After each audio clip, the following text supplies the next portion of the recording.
아멘. 할렐루야. 아멘.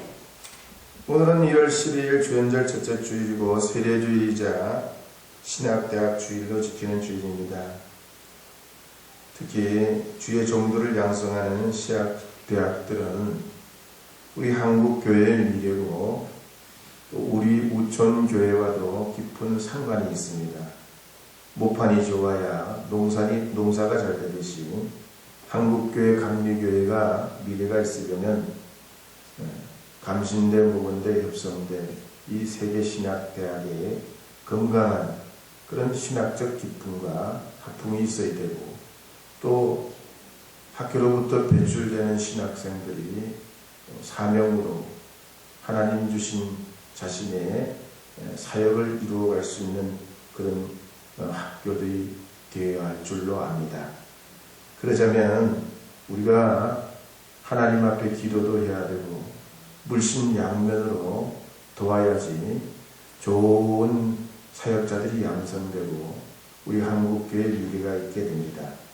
그래서 우리 교회도 모건대 학생들 중에 동남아에서 유학을 온 공부하러 온 학생들 우리가 돕기도 하고 또 저예산으로 교회 재정이 약한 그런 교회를 담임하는 목사님들 자제들 그분들의 자제들의 그 학업을 위해서 고등학생, 대학생 학비가 없어서 어려운 이런 학생들을 돕기 위해서 매달 조금씩 선교를 보내고 있기도 합니다.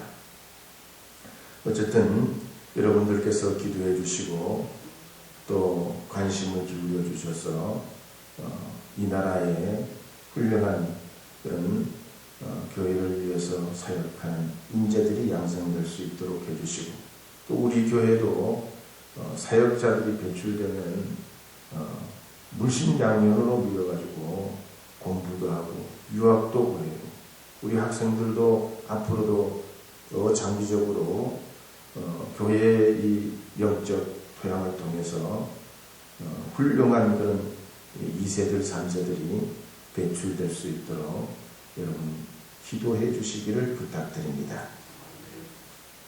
오늘은 주연전이라고 그랬는데요. 주연전은 매월 1월 6일부터 시작됩니다. 그래서 사순절 전날인 그 전날까지가 주연절인데 올해는 2월 16일까지가 주연절입니다. 성탄절이 예수님의 오심을 기리는 절기라면 이 주연절은 예수님이 우리에게 오심을 기억하고 또 주님의 그 행적을 찾아가면서 주님을 만나기를 간절히 소망하는 것이 이 주연절의 초점이 있습니다. 그래서 오늘은 예수님이 사역의 첫걸음을 떼기 바로 직전 세례를 받으시는 이 장면에 관련된 마가복음 1장 4절에서 11절 말씀을 중심으로 혼돈에서 질서라는 제목으로 주님의 말씀을 선포하려 합니다. 먼저 우리 찬송가 132장 주의 영광 빛나니 주의 영광 빛나니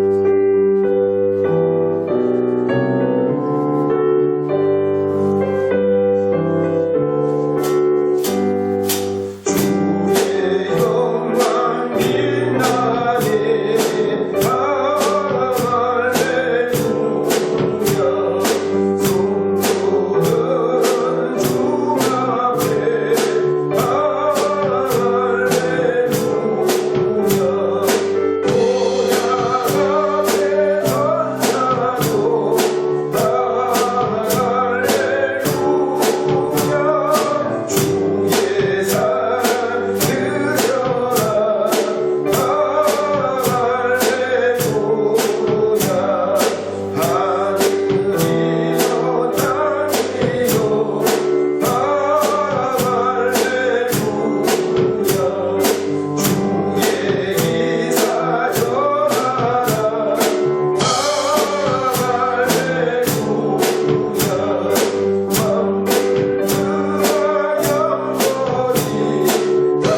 마가복음은 예수님의 복음을 알리는 성경이지요. 그런데 이 마가복음을 읽어보면 예수님의 탄생이나 어린 시절이나 가정에 관한 이야기나 또 부모님에 관한 이야기가 전혀 없습니다. 다만 이 마가복음의 3분의 1 이상은 예루살렘 안팎에서 일어났던 1년 동안 일어난 그 일에 집중하고 있고, 이 마가복음을 통해서 신앙이 무엇인지, 예수님의 말씀하심과 행하심이 무엇인지, 다른 복음서에서는 없는 31가지를 우리에게 말씀해주고 있습니다. 그런 의미에서 우리 마가복음 1장 4절 5절 말씀을 함께 읽어보도록 하겠습니다. 함께 읽겠습니다. 세례 요한이 광야에 이르러 죄사함을 받게 하는 회개의 세례를 전파하니 온 유대 지방과 예루살렘 사람이 다 나아가 자기 죄를 자복하고 요단강에서 그에게 세례를 받더라. 아멘. 마가복음 1장 1절 이하에 보면 세례 요한이 마치 구약의 이사야 선지자의 예언과 같이 광야에서 회개의 세례를 전파할 때 하나님을 떠났던 사람들이 돌아오게 되고 자기들의 죄를 자복하고 요단강에서 회개의 세례를 받게 됐습니다. 이 당시의 역사적 배경을 보면요, 정치적으로는 디베르 황제, 로마의 디베르 황제에 의해서 통치가 된 지 15년째 되고, 이스라엘은 서너 개로 쪼개져 가지고 총독들이 이스라엘 땅을 다스리고 있었습니다. 이스라엘이 큰 나라도 아니고 우리나라 강원도만한 나라고 조그마한 땅덩인데 이 땅을 4개나 쪼개가지고 로마 제국에서 보낸 그 총독들이 각각 다스리고 있었단 말이죠. 중부 지역에는 빌라도가, 북부 지역은 헤롯이, 동쪽 지역은 빌립이, 그리고 국경 최끝쪽 아빌레네는 루사니아가 통치하고 있었습니다. 그러니 이 나라 분위기가 어떻겠냐면 코로나는 여기에 비교할 수 없어요. 종교적으로 봐도 대제사장이 쌍두마차입니다. 유대교는 전통적으로 대제사장이 한 사람이라 해요. 교황이 한 사람이듯이 말이죠. 역사적으로도 보면 기독교가 곤란에 빠졌을 때는 교황이 2명이에요. 황제가 세운 교황, 교황청에서 세운 교황, 2명이 서로 자기가 각자가 교황이라고 해요. 많을 때는 3명, 4명씩 자기가 교황이 돼가지고 다 스스로 자기가 교황이라고 했어요. 이 이스라엘의 역사에도 보면 이 시대에 대제사장이 2이에요. 가야바와 안나스가 대제사장 노릇을 하고 서로 주고받고 주거니 받거니 하면서 짜고 치고, 또 관계도 말이요, 장인과 사이요, 장인이 가야바고 그 사이가 안 났어요. 서로 해보고 서로 로마 제국과 짬짬이로 말이죠. 신앙과는 상관없어요. 그러니 이스라엘 백성들이 정치, 경제, 사회적으로 얼마나 희망이 없고 피폐한 삶을 살았겠어요. 더군다나 요즘처럼 먹고 살 길도 없고, 농사나 양치기 아니면 길이 없는 그때 갈릴리 바다 같은 데서 고기나 잡고, 그것도 도구가 좋아야지 많이 벌고 많이 잡지, 원시적인 것으로 그렇게 근근히 생활을 이어가는 그들에게 무슨 희망이 있었겠어요. 신앙적으로는 그런 데다가 오랫동안 신앙생활하는 사람은 우리는 아브라함의 자손이다, 택함받았다, 구별된 백성이다, 특권의식, 선민의식에 젖어가지고 자기 교만, 오만, 자만에 빠져서 하나님의 말씀, 예수님의 오심을 본 척도 들은 척도 아는 척도 하는 그런 영적 오만에 빠졌던 시대에 세례 요한이 요단강 근처로 각처를 다니면서 회개하고 세례를 받으라, 회개하고 세례를 받으라 전파할 때에 하나님의 역사가 불처럼 이 이스라엘 땅에 임하게 되고, 여기저기서 영적 각성운동이 일어나고 기도운동이 일어나고 회개 역사가 일어났단 말이에요. 이건요 논리로 설명할 수 없어요. 하나님의 강한 역사예요. 이건 뭘 우리가 이렇게 해서 저렇게 됐다 따져서 이렇게 하죠. 하나님의 강한 인재와 그들의 마음을 녹여주셔가지고 그 오만하고 자만했던 이후대인들이 말이죠. 아무도 없는 이 광야로 나와서 회개하고 작업하고 세례를 받으려고 했던 일이에요. 이런 역사들은 우리 한국교회에 복음이 전파될 때도 1903년에도 원산교회를 통해서 일어났지만 저 영국의 웨일즈에도 이와 같은 일이 1904년에 일어났습니다. 그 시작점은 이반 로버츠 목사님입니다. 이반 로버츠 목사님 본래 광부의 아들로 태어났습니다. 근데 목사가 되기 위해 신학교를 갔어요. 신학교에 갔는데 별 무슨 뾰족한 게 없습니다. 믿음이 안 생겨요. 신학교 목회를 나가는데 마음에 뜨거움이 없어요. 기도도 안 돼요. 성경도 잘 안 읽어져요. 그래가지고 하나님 앞에 10년 동안 하나님 앞에 기도해요. 그것도 10년을 작정하고 그렇게 기도한 게 아니라 기도하다 보니까 10년을 그렇게 기도하는 거예요. 그러던 어느 날 봄이 됐는데요. 새벽 1시에 잠을 자고 있는데 하나님의 성령이 강하게 임해요. 잠자는 중에도 임해요. 성령의 강한 역사가 이반 로버츠 목사님에게 임하는데 잠자는 게 성령의 강한 역사가 아니라 잠을 벌떡 깼어요. 하나님의 은혜가 그 뭐라고 표현할 수가 없는데 자기에게 일어나는 그 회개와 기쁨과 하나님의 성령의 그 역사가 마음에 충만해지면서 이분의 마음이 회복돼가지고 관뒀던 학업을 다시 시작하면서 신학교로 돌아가서 하나님 나를 깨트려 주옵소서, 하나님 나를 깨트려 주옵소서, 요 주제로 신학교에서 몇몇 마음 맞는 사람들끼리 모여가지고 기도하고 말씀 증거하고 막 이랬는데 이게 역사가 일어나요. 결국 하나님의 역사가 이렇게 나타나면서 영국 웨일즈 온 지역에 은혜가 쏟아지고 특히 지하에서 지하 탄광에서 탄을 캐던 광부들이 말이죠. 위에는 막 탄 가루고 떨어지고 머리에 온 몸에 뿐만 아니라 이빨만 하얗고 눈만 말똥말똥하는 그 광부들에게도 말이에요. 하나님의 은혜가 임하니까요. 그 탄광 속에서 나쁜 환경 속에서도 일을 내면서도 하나님의 은혜를 받아가지고 그 은혜가 말이죠. 힘든 줄도 모르고 자기들이 일을 하고 자기들의 가야 할 사명의 길을 가게 하는 하나님의 역사가 이 웨일즈에 일어나게 됩니다.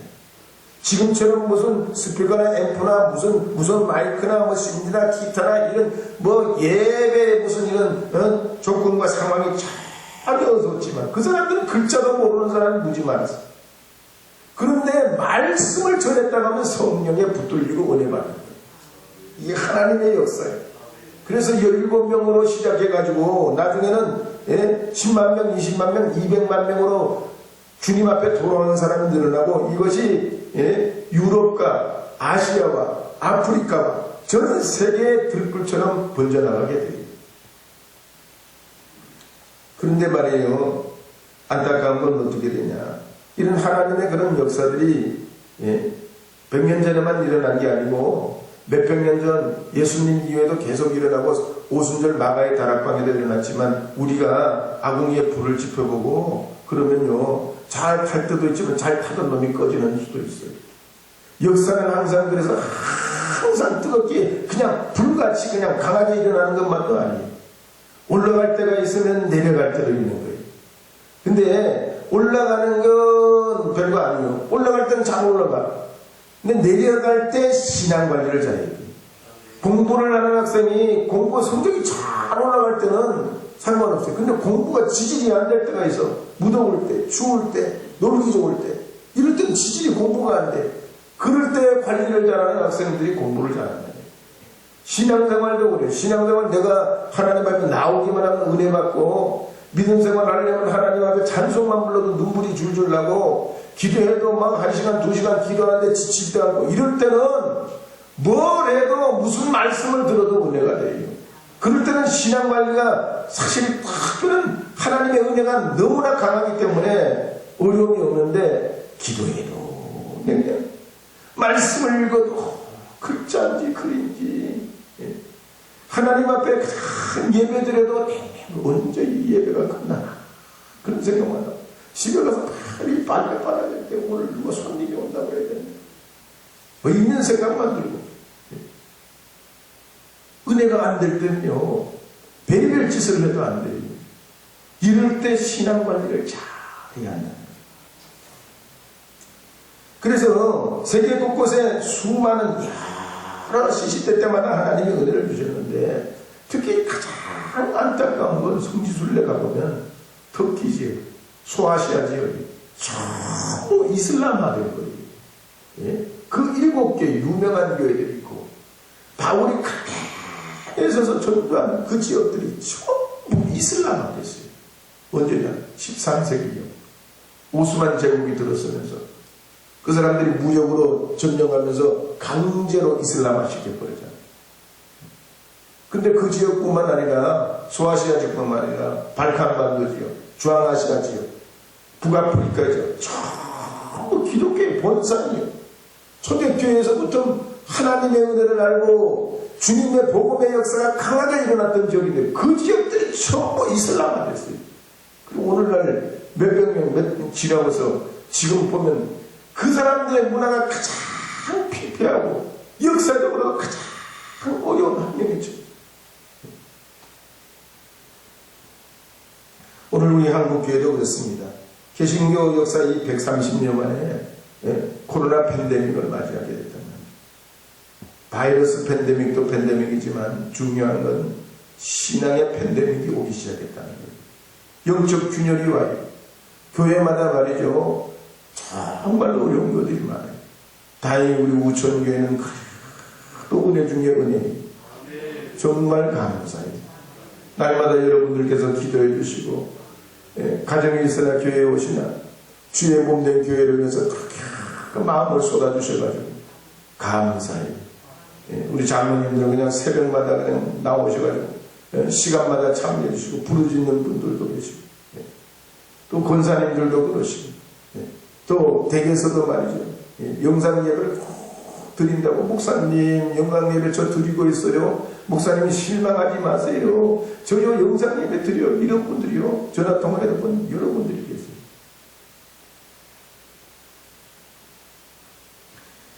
예수님 시대도 그랬지만 가만히 보면요. 예수님 만났다고 다 예수님 제자가 되는 게 아니잖아요. 나사렛 사람들은 예수님을 누구보다도 가까이서 만나고 예수님과 함께 했지만 예수님을 배척하는 사람이 됐습니다. 가룟 유다도 예수님과 함께 3년 동안 먹고 자고 함께 다니고 모든 걸 경험한 사람이지만 예수님 은삼십에 팔아버린 사람입니다. 대제사장들과 종교 지도자들도 예수님과 같이 이야기하고 성경에 대해서 서로 논할 수 있는 기회가 누구보다도 많았지만 그들은 예수님을 십자가에 못 박는데 제일 앞장서는 사람이 됐습니다. 근데 오늘 이 본문 말씀의 세례 요한은 광야로 나와가지고 엘리야처럼 낙타털 옷을 입고 허리에 가죽들을 띠고 메뚜기의 석정을 먹으면서 회개의 선포를 하게 될 때 자기는 드러내지 않고 예수님을 증거하면서 예수님만 높이게 될 때 하나님의 역사가 이 세례 요한을 통해서 나타나는 걸 볼 수가 있습니다. 그래서 마가복음 1장 7절에서 8절 말씀에 보면 이렇게 기록합니다. 함께 읽어보겠습니다. 그가 정파하여 이르되 나보다 능력 많으신 이가 내 뒤에 오시나니 나는 굽혀 그의 신발끈을 걸기도 감당하지 못하겠노라. 나는 너희에게 물로 세례를 베풀었거니와 그는 너희에게 성령으로 세례를 베푸시리라. 네. 오늘날 시대는 융합의 시대라고 하죠. IT 산업과 우리의 모든 생활이 접목되는 시대고 의학과 과학이 융합하고 기술과 환경이 융합되고 예술과 수학이 융합하고 인문사회 과학 철학이 융합하고 문화와 예술이 융합하고 건축과 공학과 기계가 융합하는데 이런 융합의 시대는 사람들이 많아요. 인문학자들이 많아요. 너무 옛날 걸 고집하면 안 된다. 원칙을 너무 고수하면 망한다. 그러니까 말하자면 겸손이 엎드려 있으면 남에게 짓밟히고 눌리고 건더기도 남지 않지 무슨 겸손? 개나 주라고 그래. 그래가지고요 박종진 앵커라는 분이 기자 출신인데 이분이 겸손은 위선이라는 책을 냈어요. 겸손? 그래가지고 못 살아남는다는 거예요. 자기 매력을 발산하고 투명하게 자기 있는 것을 보여주기 위해서는 겸손 떨 필요 없다는 거예요. 있는 대로 다 까발리고 그래야 자기가 살아남는다는 거예요. 어떻게 보면 이 사회에 진짜 성경이 가르치는 이 진리와 말씀들이 구닥다리 같고 옛날 사람처럼 가쓰고 돋보 쓰고 그래가지고 말이죠 살아가는 오래된 옛사상을 지금도 말이지 믿습니다 하는 것 같아요. 그러나 유명한 앤드레이 머레이 보면 이 겸손은 그렇지 않다라고 말합니다. 왜 우리가 겸손해야 되냐? 왜 세례요한처럼 자기의 세계를 예수님 높이면서 전파하면서 요단강에서 그리고 결국 순교의 길을 가는 그런 믿음의 길을 가야 되냐? 세 가지.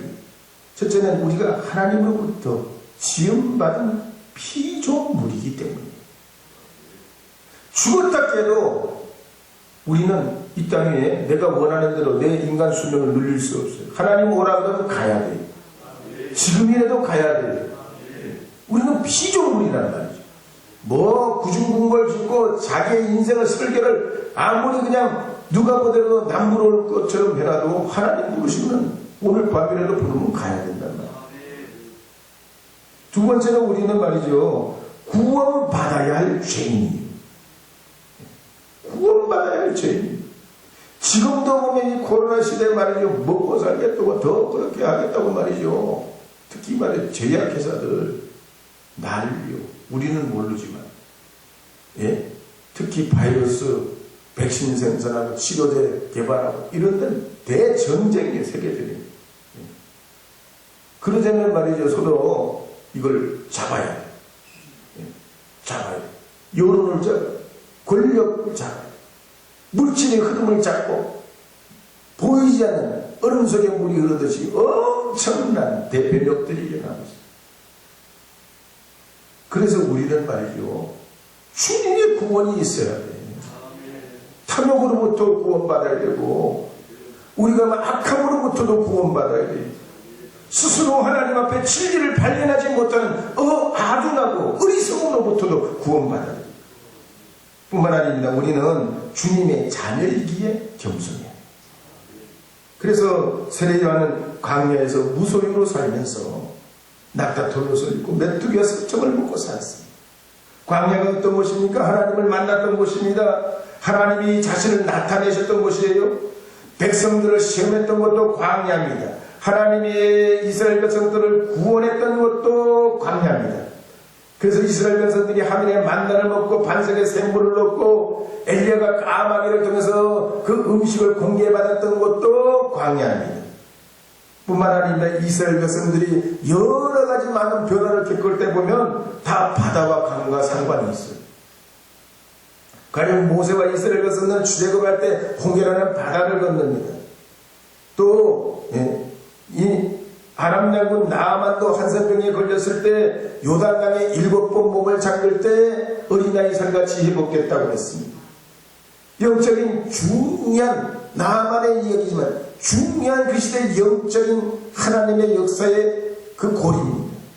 뿐만 아니라 예수님께서 공생애를 시작할 때 이 세례요한에게 세례를 받으시고 그 요단강에서 올라오실 때 성령이 비둘기같이 그에게 임하시고 하늘로부터 이는 내 사랑하는 아들이요 내 기뻐하는 자는 하나님의 음성을 들으며 공생애를 시작합니다.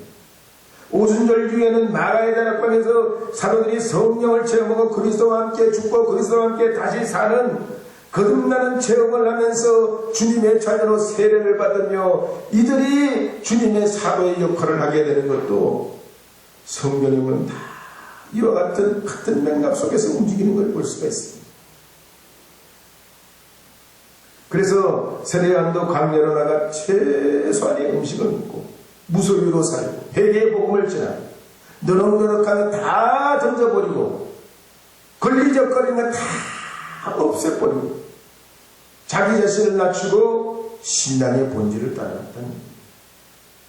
오늘 우리가 코로나 시대에 한국교회도 그렇습니다. 진짜 이 시대에 우리 신앙을 지키려면 어떻게 대면 예배를 드리려면 아니면 비대면 예배를 드리려면 대면 예배가 성경적입니까? 비대면 예배가 성경적입니까? 내가 맞다 네가 맞다 내가 정통이다 네가 정통이다 그럴 필요 없다는 얘기죠. 또 어떤 분은 믿음으로 기도하면 코로나가 물러간다네. 여러분 독배를 마시면 하나님 우리 독으로부터 우리를 건져주시나요? 아멘을 하시죠. 그럼 안 건져주시나요? 이래도 아멘 저래도 아멘 못해요.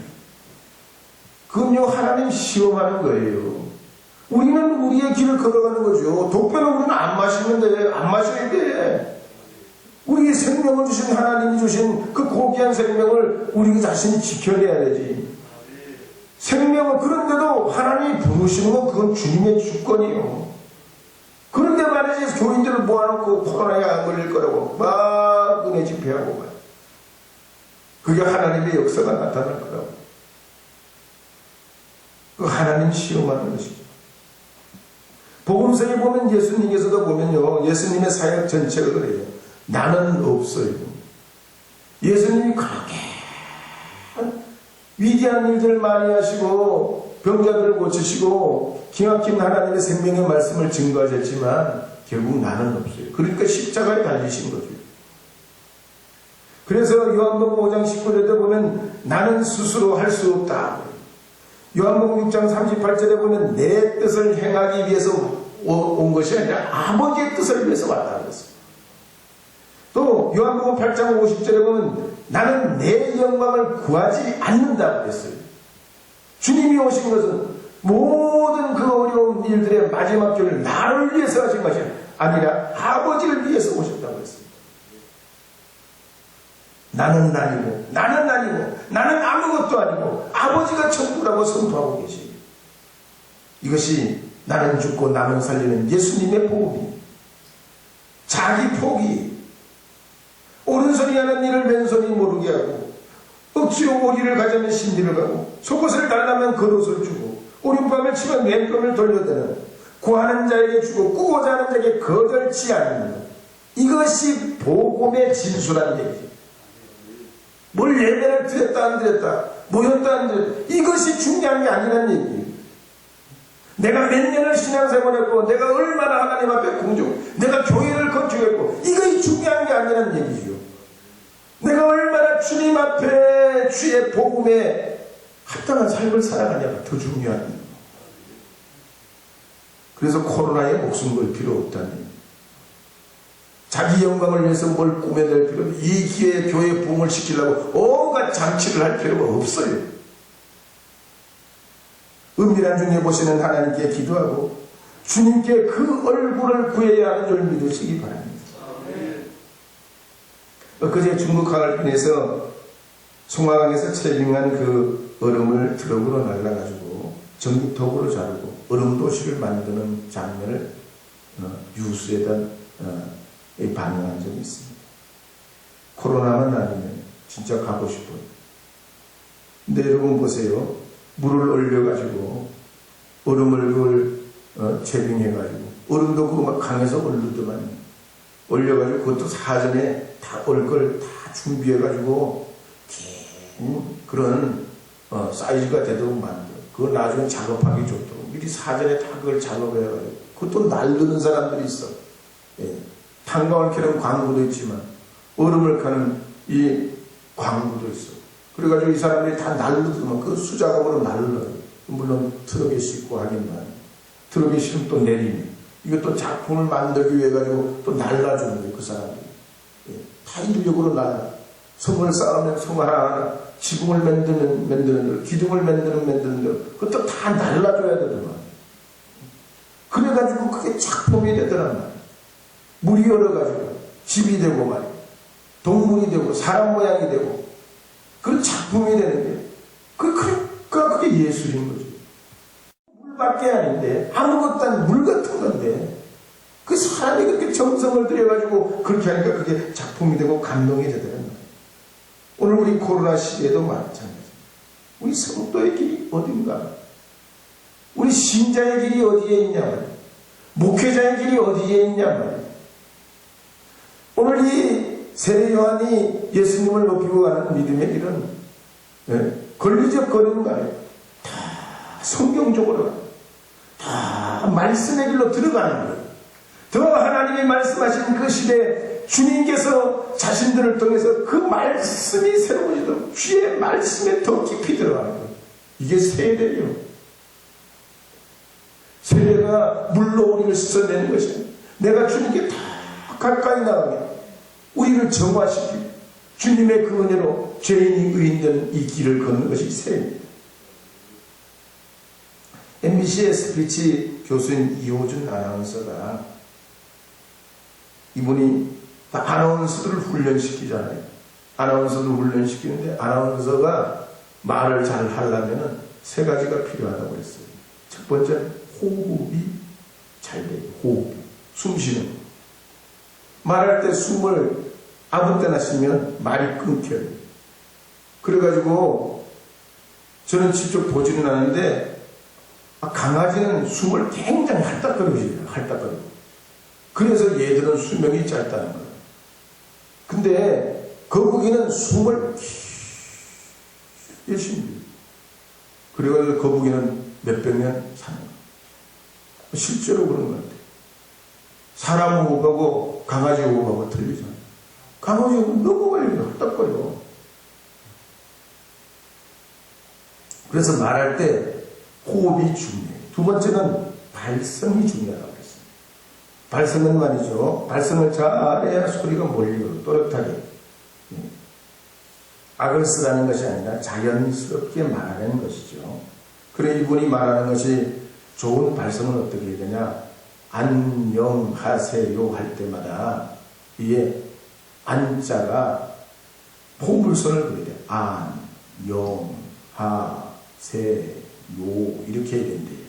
그리고 다 붙여서 하면 어떻게 되죠? 안녕하세요. 반갑습니다. 이렇게 해야 된대요. 한번 옆에 분에게 한번 시작. 그러니까 제가 가르쳐준 대로 한번 해보죠. 한 번에 안 돼요. 제가 약간은 발음이 조금 뚜렷한 편이잖아요. 예? 안 그래요? 제가요, 음성학을 보고 발성학 연구를 많이 했어요. 그냥 된 게 아니에요. 예. 젊은 시절부터 발음 교정을 많이 했어요, 스스로. 거울 보고 다. 발음이 말이죠. 발성이 중요해요. 그래서 한 번 더. 안녕하세요. 반갑습니다. 그러면 어떻게 돼요? 발성이 이렇게 보물선으로 그려지면 마음도 딱 업돼.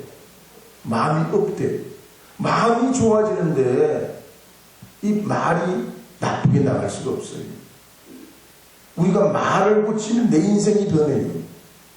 말투를 고치면 내 인생이 변한다고. 그러니까 여러분들도 한번 해보시기 바랍니다. 한 번 더 보너스로 안녕하세요. 반갑습니다. 시작. 세 번째는 발음이 중요하다고 했어요. 부정확한 발음은 어려움이 많죠. 히브리서, 성경에는 히브리서인데 히버리서 이름은 잘 알아듣지는 못하죠. 그리스도인데 그리스도 이렇게 하는 것도 맞지 않죠. 그래서 입모양, 혀, 입술을 가지고 잘 해야 되는데 연습을 여러분 한번 교 한번 따라해보세요. 고교 규 이거 붙여서요. 규 시작. 예배 시간에 은혜로운 말씀만 전해주지 뭘 한 번 더 따라 한 김에 청송콩찰떡 해봐요. 여기 잘 되는 사람이 있잖아요. 합성착향료 잘 안 되는 사람 연습. 경찰청 창산 시작. 안양양장전. 아이고 들어보니까 여러분은 잘하십니다. 확실히 경기도 분들이 잘하시네. 경상도가 이제 해가 꼬여가잖아요.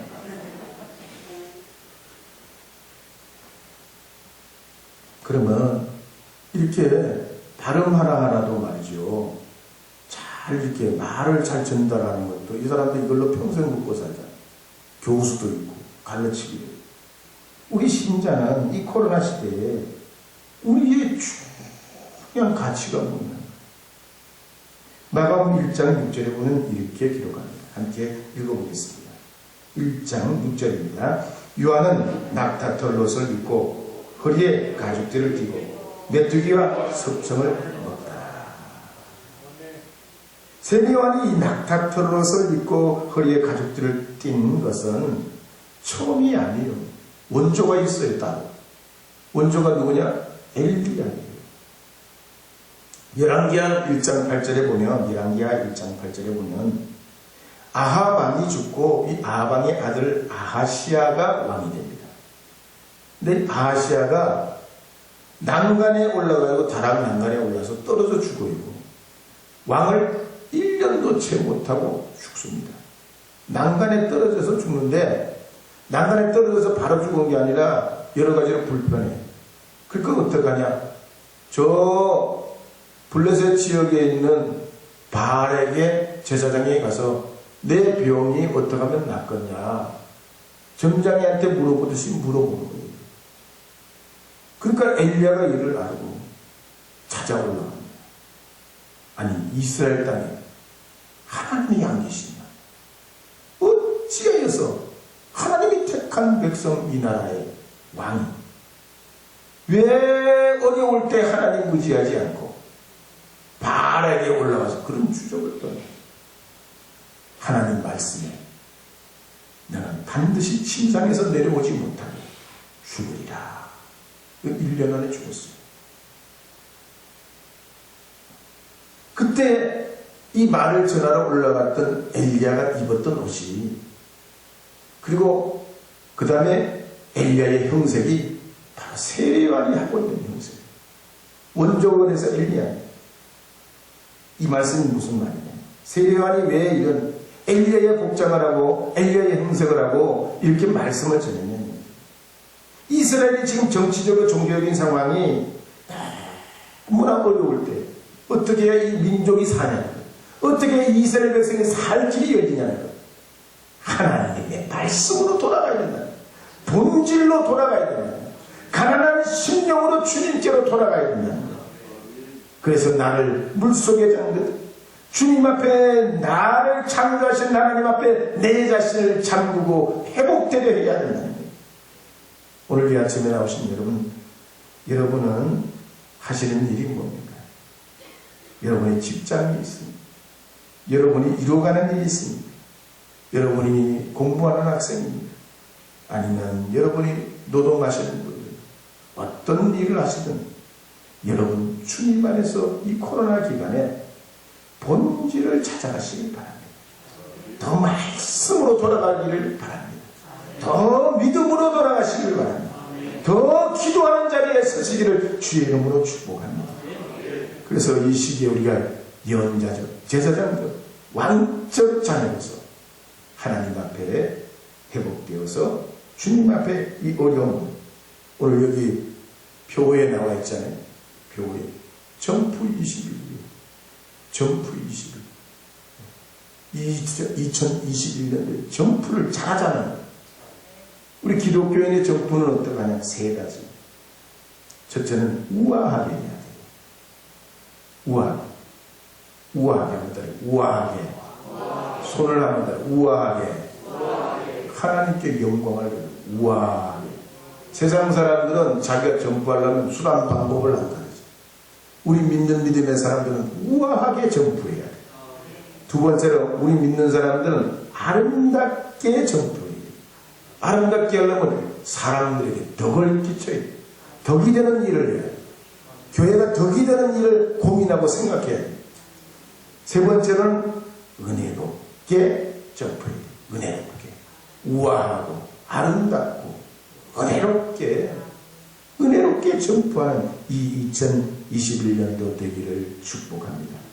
축복합니다. 우리 마지막으로 주님 나라 임할 때까지 복음성가 한번 불러보겠습니다.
기도하겠습니다. 하나님, 저희들에게 2021년도 두 번째 주일 맞이하게 하시니 감사합니다. 어려운 중에도 온 성도들 지켜주시고 이 나라의 민족 주님께서 붙들어 주셔서 하나님, 오늘도 이 평안한 가운데 저희들이 어려움을 뒷거리게 될 수 있는 마음과 용기를 주시고 예배할 마음 주셨사오니 모든 영광 주님 받아 주시옵소서. 특별히 교회들을 기억하여 주시어서 이 나라의 하나님 어려운 것을 밝히고 빛낼 수 있도록 우리 한국 교회들을 기억하여 주시옵소서. 신학생들을 기억하여 주시옵소서. 예수님의 이름으로 기도합니다. 아멘.